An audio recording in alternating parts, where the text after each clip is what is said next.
By the way, do you happen to know what the fine is here in Cyrodiil for necrophilia?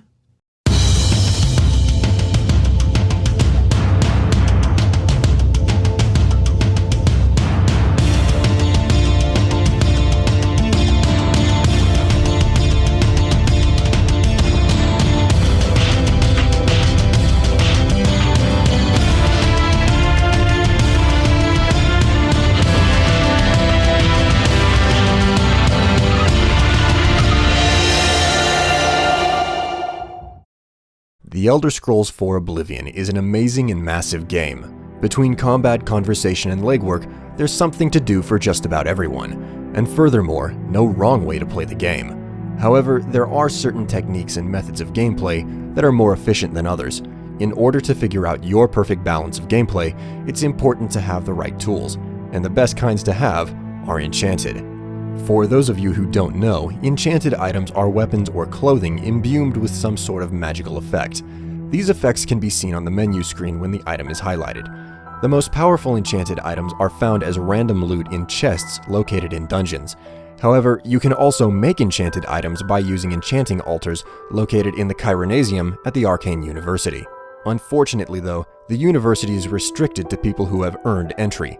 In order to gain access to the university, you first must join the Mages Guild, and then complete a recommendation quest at each of the guild halls located in the 7 major cities strewn across Cyrodiil. Only after running errands for each guild hall will you be allowed to freely come and go from the Arcane University. Once you gain access to Cyrodiil's Seat of Magic though, you can enchant weapons, armor, and clothing in the Chironasium as you see fit. But you'll also need a few materials. The first most obvious thing you'll need is something to enchant. It's important to realize you can't enchant items that are already enchanted. You can only place normal, non-magical items on an altar. Second, you'll need to know a spell with the effect you want to place on the item. You don't even need the proficiency to cast the spell, you just need to have learned it and have it under the Spells tab of the menu. Each guild hall teaches a different kind of magic, and there are always 2 separate vendors to each hall for weak and powerful spells. A quick summary for what each guild hall teaches is as follows. Shaden Hall teaches Alteration, Coral teaches Conjuration, Anvil, Restoration, Skingrad, Destruction, Breville, Illusion, and Leowin teaches Mysticism. Third, you'll need gold.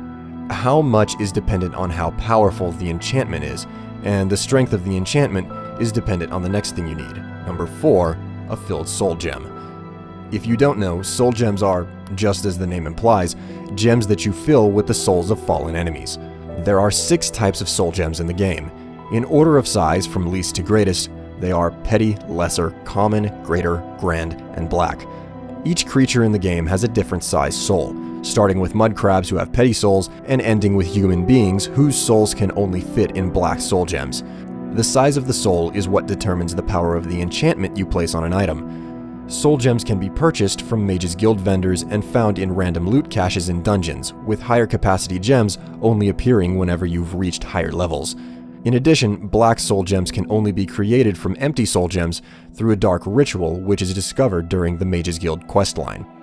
As for how to fill soul gems, you need only have them in your inventory, then cast a soul trap spell on your enemy and kill them while it's still active. When you do this, the enemy's soul will automatically fill the smallest empty gem it can fit in. Something else worth mentioning is only 1 soul can fit in each gem, so you can't do something like capture multiple petty souls in 1 grand soul gem. Also, a quick note, soul trap spells are categorized as mysticism magic, so they are taught at the Leowin Mages Guild Hall. The simplest soul trap spell also requires a level 25 or higher mysticism skill. You'll likely have to learn a simpler spell and cast it over and over to raise your proficiency before you can soul trap. Anyways, those are the 4 things you need for enchanting. A plain, non-magical item to enchant, adequate gold, a filled soul gem, and a spell with the effect you want. With all of these things, you need only activate an altar, choose an item, soul gem, spell effect, name the item, and confirm the action. By utilizing this system, you can make the game significantly easier. You can create armor that's magically shielded, clothing to enhance your magic skills, weapons with elemental damage, jewelry to enhance your barter skill, the list goes on. I have one final trailing note about enchanting though. There is one additional place with an enchanting altar that you can use. Frostcrag Spire, also known as the Wizard's Tower add-on, is DLC available to Xbox 360 and PC gamers. This tower has an enchanting altar that you can make use of without needing the approval of the Mages Guild. You first have to purchase mage tallow candles for the altar to work though, but simply put, this is a much easier and faster method of gaining access to enchanting. Just keep in mind that the Mage's Tower isn't included on any Oblivion game discs and isn't available on the PlayStation 3 at all. Frostcrag Spire is, as the term DLC implies, downloadable only. By far, enchanting is the most beneficial thing that can be done in Oblivion, which no one has to do. Even though it's a pricey activity and a bit difficult to understand at first, it should never be overlooked. If you didn't know anything about enchanting, or didn't understand how enchanting worked, hopefully now you have a firm grasp on the subject. Just remember to put what you've learned to good use the next time you play The Elder Scrolls IV: Oblivion.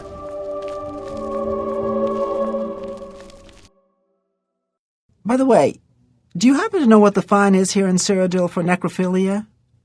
Just asking.